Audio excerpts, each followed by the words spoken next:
नमस्कार दोस्तों, जय हिंद, जय भारत। तो दोस्तों, आखिर वो इमरान खान सरकार के लिए वो फैसले की घड़ी आ ही गई। 2 अप्रैल को पाकिस्तान की संसद में इमरान खान सरकार के खिलाफ वोटिंग होनी थी। इमरान खान की सरकार को अपना बहुमत साबित करना था, मगर उनको पता था कि नंबर तो उनके खिलाफ हैं। मगर इमरान खान की सरकार ने एक चाल चली और उनके इस इमरान खान के सरकार के खिलाफ जो वोटिंग होनी थी उसको यह कहकर उन्होंने रद्द करवा दिया। उनके खिलाफ होने वाली ये वोटिंग विदेशी ताकतों, यानी स्पेशली उन्होंने जैसा कि अपने उसके पहले स्पीच में अमेरिका का नाम लिया था, तो उन्होंने सीधे सीधे ये कहा कि ये विदेशी ताकतों के इन्फ्लुएंस में आ करके ये वोटिंग कराने की बात उठी है या मांग हुई है, और उन्होंने इसको आर्टिकल 5 के आड़ में रद्द करवा दिया। साथ ही उन्होंने तुरंत राष्ट्रपति से सिफारिश करके असेंबली को भी भंग करवा दिया था, जिसके खिलाफ विपक्षी पार्टी वो सुप्रीम कोर्ट में गए और सुप्रीम कोर्ट ने अपना फैसला कल यानी शुक्रवार को सुना दिया, जिस फैसले में उन्होंने ये कहा कि इमरान खान की सरकार को वोटिंग करानी पड़ेगी, अपना बहुमत सदन में साबित करना पड़ेगा। जिसके बाद इमरान खान को अपनी सारे किए कराए पे पानी फिरता नजर आया और उन्होंने पाकिस्तानी जनता के नाम एक संबोधन किया। कल यानी शुक्रवार को इस फैसले के आने के बाद उन्होंने जब अपने पाकिस्तानी आवाम को एक बार फिर इमोशनली ब्लैकमेल करने की कोशिश की। उन्होंने अपने संबोधन में क्या बोला, जनता से क्या कहा, आइए चलिए इस वीडियो में देखते हैं। वैसे इन्होंने अपने इस संबोधन में काफ़ी इमोशनली बातें करी और जनता को उनके साथ सड़कों पे आने के लिए बोला। साथ ही उन्होंने इंडिया की, अपने भारत की खूब तारीफ़ करी, जो कि इतने सालों में उनको समझ में नहीं आती थी, मगर आज वो भर भर के तारीफ़ कर रहे हैं। तो चलिए चलते हैं वीडियो की तरफ। मगर दोस्तों, वीडियो में आगे बढ़ने से पहले अगर अभी तक हमारे चैनल को आपने सब्सक्राइब नहीं किया हो तो प्लीज़ चैनल को सब्सक्राइब कर लें और बेल नोटिफिकेशन को भी ऑन कर दें। और अगर आपको ये वीडियो अच्छा लगता है तो वीडियो पे एक लाइक अवश्य दें। साथ ही आपकी क्या राय है नीचे कमेंट बॉक्स में ज़रूर से दें। तो चलिए चलते हैं वीडियो की तरफ।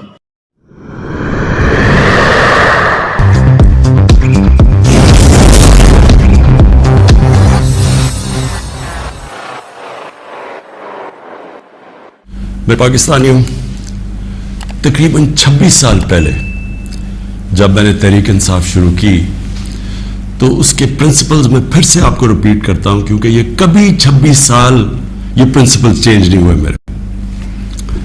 इय्याक नअबुदु व इय्याक नस्तईन, खुददारी, तहरीक का नाम इंसाफ और फिर फलाही रियासत और इंसानियत, ये 3 प्रिंसिपल्स थे जो जब से मैंने ये पार्टी शुरू की इन 3 प्रिंसिपल्स पे मैं चला हूं।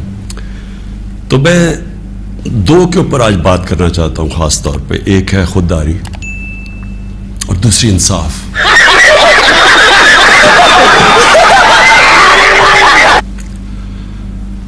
जो सुप्रीम कोर्ट का फैसला आया, मायूसी हुई मुझे, लेकिन मैं ये वाज़ेह कर दूं कि सुप्रीम कोर्ट और पाकिस्तान की अदलिया की मैं इज्जत करता हूं। मैंने एक ही दफ़ा जेल गुजारी है और वो आज़ाद अदलिया की तहरीक के अंदर मैं जेल में गया। मैं तो कुछ और ही समझ रहा था। मुझे अफसोस हुआ, और अफसोस क्यों हुआ मैं ये अपनी कौम के सामने वाज़ेह कर दूं। जो भी अदलिया का फैसला हम एक्सेप्ट करते हैं। अफसोस इसलिए हुआ कि जो डिप्टी स्पीकर ने जो असेंबली प्रोब की थी उसकी वजह क्या थी? उसकी वजह यह थी आर्टिकल 5, यानी कि बैरूनी मुदाखलत हुई थी पाकिस्तान के अदम एतमाद पे। तो मैं ये चाहता था कि सुप्रीम कोर्ट कम से कम इसको देखता तो सही, ये बड़ा सीरियस इल्ज़ाम है। देखो बेचारे को कितना मलाल है, कितनी तकलीफ हो रही है कि मेरा वो पर्चा, वो पुर्ची जो उसने पब्लिक जलसे में दिखाया था, कोर्ट ने उसको देखा ही नहीं। अरे भाई, कोर्ट को तो देखना चाहिए था।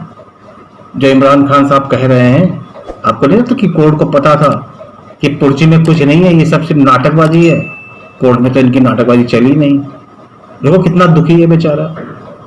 चलिए आगे देखते हैं, आगे और क्या कह रहे हैं भाई साहब। कि एक बाहर से मुल्क आपके अंदर एक पूरी साजिश करके एक गवर्नमेंट को उसके खिलाफ साजिश करके उसको गिराता है।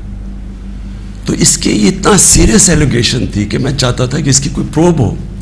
कम से कम सुप्रीम कोर्ट वो जो मुरासला है, जो डॉक्यूमेंट है, कम से कम उसको बुला के देख तो लेता कि क्या ये जो हम कह रहे हैं कि इतनी बड़ी साजिश है और रिजीम चेंज की कोशिश है, क्या हम सच बोल रहे हैं या नहीं बोल रहे हैं।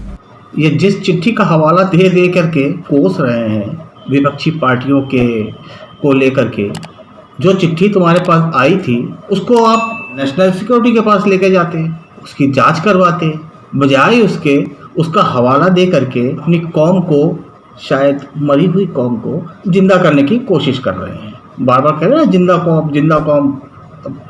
खैर चलिए आगे देखते। क्योंकि ये इतना बड़ा इशू है और इसके ऊपर कोई सुप्रीम कोर्ट में बात नहीं हुई। और दूसरा मुझे अफसोस ये हुआ कि उतनी जल्दी जितना फैसला आया, जो 63A यानी कि जो खुलेआम हॉर्स ट्रेडिंग हो रही है, पॉलिटिशियंस के ज़मीर खरीदे जा रहे हैं। कौन सी जमहूरियत है ये? कौन सी दुनिया की जमहूरियत में इस चीज़ की इजाज़त दी जाती है? और जो सबसे बड़ा इंसाफ का फोरम है अदलिया, उससे हम एक्सपेक्ट करते थे कि कम से कम इसके ऊपर और कुछ नहीं तो सो मोटो एक्शन ले। कुछ फायदा नहीं है। देख अच्छा खासा घर पे रोटी चावल ये सब भाजी भीजी बना, बेंचो घर संभाल, ये सब चाले मत कर। क्योंकि ये तो एक मजाक बन गया है पाकिस्तान की डेमोक्रेसी का। क्योंकि ये तो कहीं इतने खुलेआम तो मेरे ख्याल में बनाना रिपब्लिक्स में भी नहीं सियासतदान नहीं बिकते जो ये बिक रहे थे और बिक रहे हैं। अच्छा, इमरान खान जी बोल रहे हैं कि मजाक बन गया है पाकिस्तानी डेमोक्रेसी का। मजाक तो बन ही गया ना। जिस चीज़ का फैसला वोटिंग से हो सकता था, उसके लिए विपक्षी पार्टी को सुप्रीम कोर्ट जाना पड़ता है। सुप्रीम कोर्ट अब कहता है कि नहीं, अब आपको वोटिंग तो करानी ही पड़ेगी। मजाक तो आप ही ने बना दिया ना। करवा लेते वोटिंग, हो जाता फैसला कि आप सही हैं, आपका वो पर्चा सही है, या आपके खिलाफ जो संख्या बल कम हो गई उनकी वो बात सही है। उसके बाद जाते हैं पब्लिक में, जाते जनता के पास, दोबारा चुन के आते। इससे कहीं ज़्यादा मजाक इमरान खान की होगी या हो चुकी है। चलिए देखते हैं अब आगे और क्या कह रहे हैं। मैं अपनी कौम को भी कहता हूं कि अगर आप इस तरह की चीज़ कि एक बाहर से साजिश हो के गवर्नमेंट गिर रही है और वो प्लान करके पूरा एक प्लॉट है जिसके ऊपर मैं अभी बाद में बताता हूँ, तो ये आपने अपने आप को बचाना है। जो अपने बच्चों का मुस्तकबिल बचाना चाहता है इस मुल्क में, आप अगर इसके खिलाफ नहीं खड़े होंगे, किसी ने और आके आपको नहीं बचाना। कौम खड़ी होती है इसके ऊपर। सुना आपने, कौम खड़ी होती है इसके ऊपर। ये जिस चिट्ठी का हवाला दे दे करके कोस रहे हैं विपक्षी पार्टियों को लेकर के, जो चिट्ठी तुम्हारे पास आई थी उसको आप नेशनल सिक्योरिटी के पास लेके जाते, उसकी जांच करवाते, बजाय उसका हवाला दे करके अपनी कौम को, शायद मरी हुई कौम को जिंदा करने की कोशिश कर रहे हैं। बार बार कह रहे हैं जिंदा कौम, जिंदा कौम। खैर चलिए आगे देख। अब मैं आता हूं जी, ये जो मरासला है ये क्या है। अब ये बताने जा रहे हैं वो जो इनके पास जो खत आया था, जिसकी ये बार बार हर संबोधन में जिसका हवाला देते हैं, उसके बारे में बताने जा रहे हैं कि उस चिट्ठी में आखिर था क्या। देखते हैं क्या बताते हैं। पहले तो ये समझे, इसको एक साइफर एक होता है। साइफर का मतलब क्या है? साइफर ये होता है कि हमारी जो एम्बसीज होती हैं बाहर, वो फॉरेन ऑफिस को एक कोडेड मैसेज में सीक्रेट मैसेजिंग करती हैं कि जो भी उनकी इंटरेक्शन हो दूसरे मुल्कों में हो रहा होता है। विकीलीक्स का आपको सुना होगा चंद साल पहले, वो क्या था? वो यही था कि अमेरिकन एम्बसीज जो अपने सीक्रेट डॉक्यूमेंट्स भेज रही थी, वो किसी ने उनको एक्सपोज करके वो पब्लिक में आ गई, वो विकीलीक्स थी। तो इसी तरह जो आपका ये जो साइफर मैसेज आती है ये टॉप सीक्रेट होती है। क्यों नहीं मैं वो कागज पब्लिक में दे सकता, क्यों नहीं मैं मीडिया को दे सकता? क्योंकि उसके ऊपर कोड होती है, और अगर हम वो साइफर पब्लिश कर दें तो बाहर की दुनिया को पता चल जाएगा कि पाकिस्तान की कोड क्या है। लिहाजा हमारी जो जितनी भी सीक्रेट इंफॉर्मेशन है वो सारी एक्सपोज हो जाएगी। इसलिए मैं ये पब्लिक को नहीं दे सकता। ये बहन जो सारे मिलके हमको पागल बना रहे। लेकिन आप यकीन करें कि मैं इतना मेरा दिल है कि पब्लिक ये खुद अपनी आंखों से देखे कि ये क्या था। तो करना, परेशान हो गए हम लोग 2.5 साल से। अब मैं आपको बताता हूं ये हुआ क्या। हुआ ये कि हमारा अमेरिका में जो एम्बेसडर था उसकी एक मुलाकात हुई अमेरिकन ऑफिशियल के साथ। अब अमेरिकन ऑफिशियल जो था उसकी बस सिर्फ मैं थोड़ी सी बात आपको बताता हूं कि उसने कहा क्या। उसने पहले कहा कि जी इमरान खान को रूस नहीं जाना चाहिए था।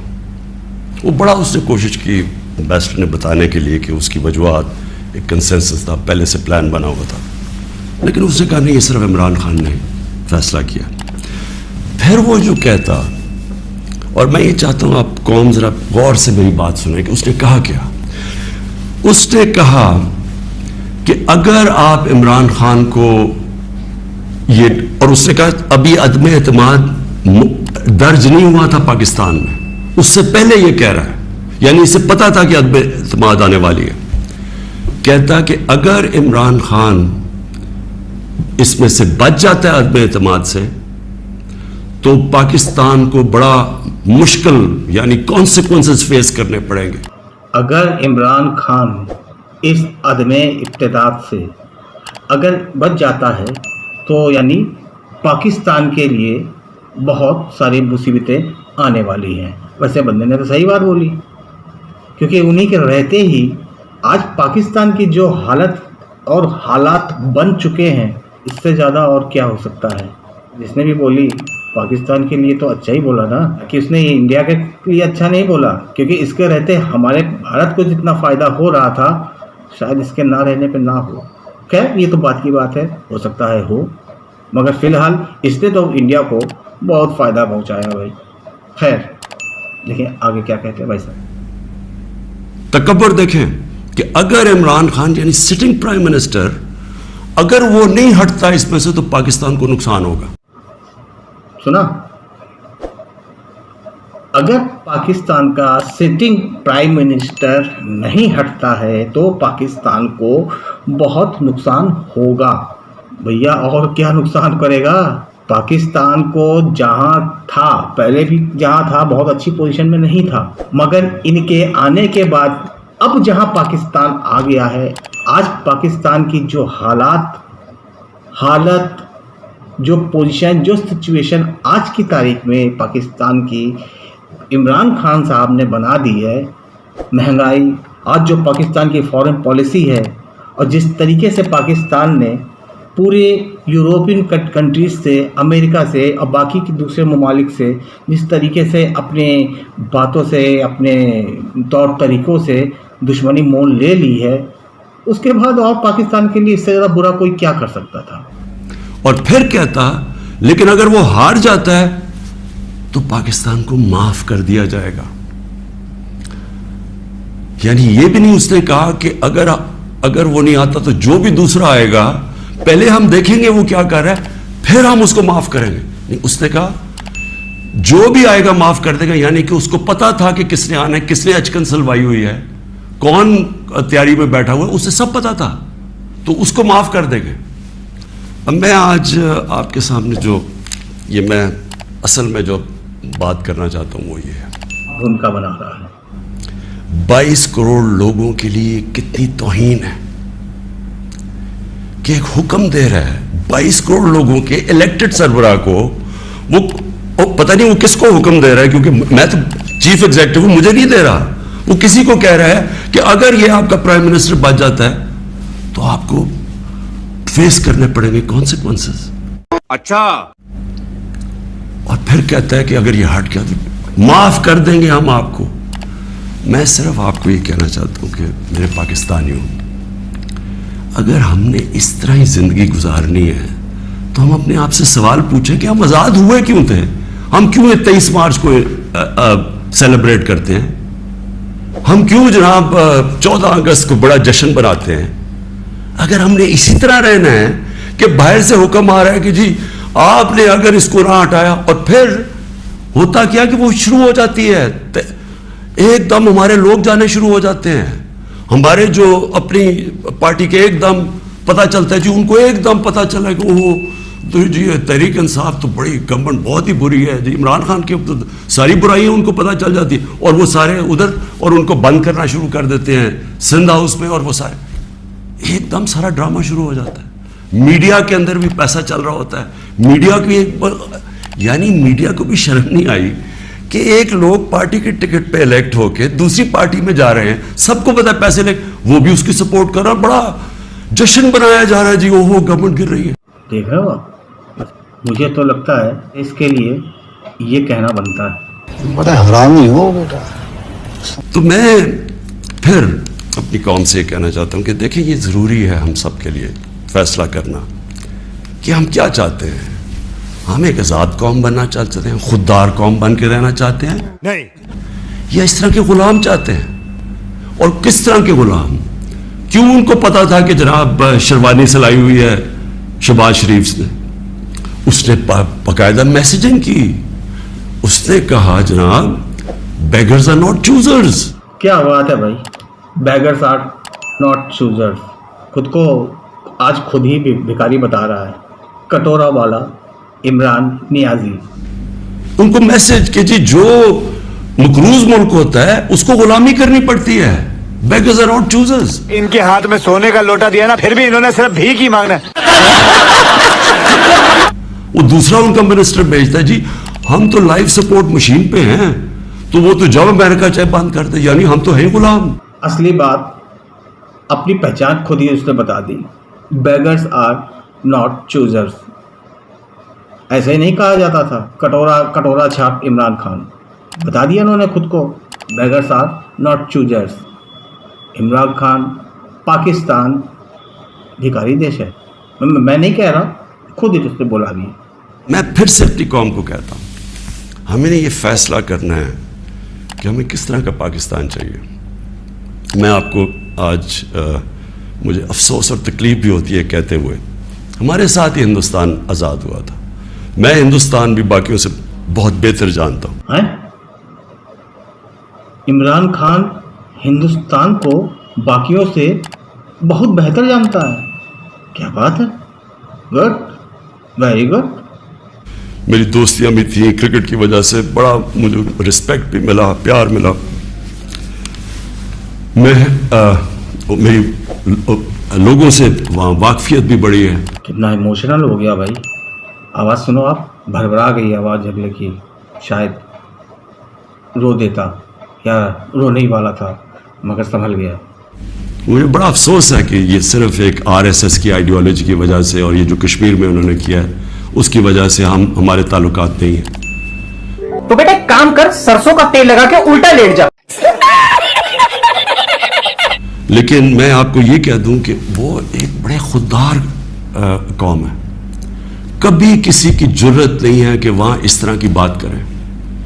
किसी सुपर पावर की जुर्रत नहीं है कि वहां ये भी तस्वर कर दें कि जनाब वो यही कह दें कि जनाब अपने फॉरेन रिलेशन में वो कहें जो हम कह रहे हैं। खुददार, हाँ इंडियंस तो खुददार है ही हैं। तो सारी दुनिया ने देखा, तो सारी दुनिया ने माना। कौन सी इसमें इन्होंने नई बात बोल दी। और अब खुददारी पीओके जब वापस लेके आएंगे इंडियन हिंदुस्तानी, तब ये बात और साबित हो जाएगी। अब देख रहे हैं वो रूसियों से, हालांकि सारी सैंक्शंस लगी हुई है, वो कह रहे जी हम तेल इंपोर्ट करते हैं, हमारे लोगों की बेहतरी है। तो इमरान खान का भी यही प्रॉब्लम है। मैं ये कहता हूं कि किसी से हमारी लड़ाई नहीं है, ना मैं किसी का एंटी हूं ना किसी मुल्क का एंटी हूं। मैं सिर्फ ये कहता हूं कि जो मेरे लोगों के फायदे के लिए पहली चीज वो है, मेरे 22 करोड़ लोगों के लिए, उसके बाद मैं दुनिया की बाकी चीजें मानने के लिए तैयार हूं। मैं अपनी यूथ से आज कहना चाहता हूं कि देखें, आपका मुस्तकबिल आपके हाथ में है। मुल्क की सॉवरेंटी आपके हाथ में है। अपनी जमहूरियत को, उसकी हिफाजत कौन करता है? कोई फौज नहीं कर सकती जमहूरियत की हिफाजत, कोई बाहर से फॉरेन पावर नहीं कर सकती। कौम अपनी जमहूरियत की हिफाजत करती है, कौम अपनी सॉवरेंटी की हिफाजत करती है। और फिर मैं कहता हूं, हिंदुस्तान को देख लें। फिर हिंदुस्तान, कमाल है यार, एक बार फिर हिंदुस्तान का नाम ले रहा। हिंदुस्तान की कौम, वाह। इतनी किसी की जरूरत नहीं, किसी की जरूरत थी कि इस तरह की बात करते हैं हिंदुस्तान में। यूरोपियन यूनियन के जब एम्बेसडर्स ने यहां बिल्कुल प्रोटोकॉल के खिलाफ स्टेटमेंट दी कि जी पाकिस्तान को रूस के खिलाफ स्टेटमेंट देनी चाहिए, क्या वो हिंदुस्तान में कह सकते हैं? क्या उनकी जरूरत है हिंदुस्तान में ऐसी स्टेटमेंट देते हुए? क्योंकि हिंदुस्तान एक सॉवरन मुल्क है और हम साथ ही आजाद हुए थे। तुमने हिंदुस्तान के खिलाफ बहुत कुछ करने की जरूरत की थी ना, आज ये उसी का नतीजा है। पीएम मोदी के एक फ़ोन के लिए बंदा तरस गया, फ़ोन नहीं किया। यह है हिंदुस्तान, क्योंकि तुम्हारी औकात ही नहीं थी हिंदुस्तान को लेकर के कोई भी बात, कोई भी गलत बात तुम करो। यह है हिंदुस्तान।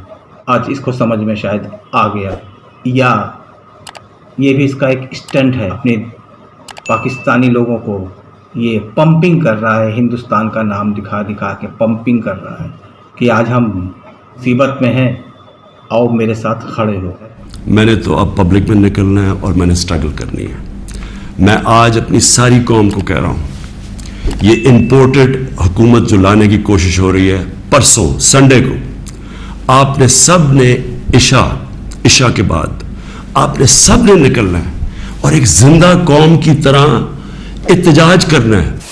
खत्म, bye bye, tata, goodbye. लेकिन आपने बताना है कि देखिए, आपने अपनी फ्यूचर को की हिफाजत करनी है, आपने अपनी जमहूरियत, अपनी सॉवरेंटी की हिफाजत करती है, अपनी आज़ादी की हिफाजत करती है। ये जो बाहर से इंपोर्ट करके, साजिश करके और ज़मीर खरीद के ये ड्रामा जो हो रहा है, आपने इसकी प्रोटेस्ट करना है। ये आपका फर्ज है। एक जिंदा कौम अमर बिल मारूफ पे खड़ी होती है। ओ भाई, मारो मुझे, मारो मारो मुझे, मारो मारो। नहीं, ये मजाक हो रहा है, एक सेकंड यार, मजाक हो रहा है। इय्याका नअबुदु व इय्याका नस्तईन, ला इलाहा इल्लल्लाह, कोई खुदा नहीं अल्लाह के सिवा। ये नारों पे पाकिस्तान बना था, इसके लिए कुर्बानियां दी थी लोगों ने। इसलिए कुर्बानियां नहीं दी थी कि कोई बाहर से आके इंपोर्टेड गवर्नमेंट ऊपर बैठा दे और हम चुप करके तमाशा देखते रहे। No, God, please, no, no, no, no! एक क्या इंपोर्टेड गवर्नमेंट के नीचे हम बैठ जाएं और हम जी हुजूरी करें और हम कहें जी हम तो बेगर्स आर नॉट चूजर्स। इसलिए नहीं पाकिस्तान बना था। तो आपने वो पाकिस्तान की ख्वाब के लिए परसों सब ने आपने निकलना है इशा के बाद पुरअमन एहतजाज कर। आखिर में इसने अपनी मंशा बताई दी। अब ये चाहते हैं कि उधर इनके खिलाफ वोटिंग हो, ये गद्दी से नीचे उतार देंगे, प्राइम मिनिस्टर नहीं रहेंगे। तो अब ये चाहते हैं पब्लिक से, आओ मेरे साथ सड़कों पे उतरो और देश में अफरा तफरी का माहौल ऐसा बना दो कि जितनी भी बाकी की पार्टियां हैं की हालत खराब हो जाए। अभी आगे जाके चुनाव में भी तो जाना है ना, तो उससे पहले प्रधानमंत्री, कार्यवाहक प्रधानमंत्री हैं हालांकि अभी, तो कार्यवाहक प्रधानमंत्री रहते हुए भी ये चाहता है बंदा अपनी बात इस तरीके से जनता तक पहुंचा दी जाए, ताकि आने वाले समय में जब चुनाव के लिए जाएंगे तो इनके लिए ये कहना और ये कह करके वोट मांगना कि देखो भाई मुझको तो इस तरीके से बाहर किया था, अमेरिका के कहने पे इन लोगों ने साजिश रची, ऐसा इमोशनल कार्ड इसने खेला है। और यही खेल इसको आगे जा करके चुनाव में कितना फायदा करेगा, इसको कितनी इस चीज से मदद मिलने वाली है, ये तो खैर आने वाले चुनाव के वक्त ही पता चलेगा। चुनाव के बाद समझ में दिखाई देगा कि इनको इनके इन सारे इस तरह के संबोधन के बाद ये देश के नाम जो पाकिस्तानी पब्लिक के, पाकिस्तानी जनता के लिए जो उन्होंने बोले हैं, कितना फायदा इनको मिलता है कितना नहीं, ये तो वक्त ही बताएगा। फिलहाल इस वीडियो में अभी के लिए इतना ही। आपसे अगले वीडियो में फिर से मुलाकात होगी। जाने से पहले एक बात और, अगर आपने हमारे चैनल को सब्सक्राइब ना किया हो तो नीचे लाल रंग के बटन को दबाकर चैनल को सब्सक्राइब कर लीजिए, साथ ही बेल नोटिफिकेशन को भी ऑन कर दीजिए ताकि आपको हमारी आने वाली वीडियो सबसे पहले मिले। और आपका क्या ख्याल है इसकी ये आप नीचे कमेंट बॉक्स में जरूर से दें। तो जय हिंद, जय भारत दोस्तों, वंदे मातरम।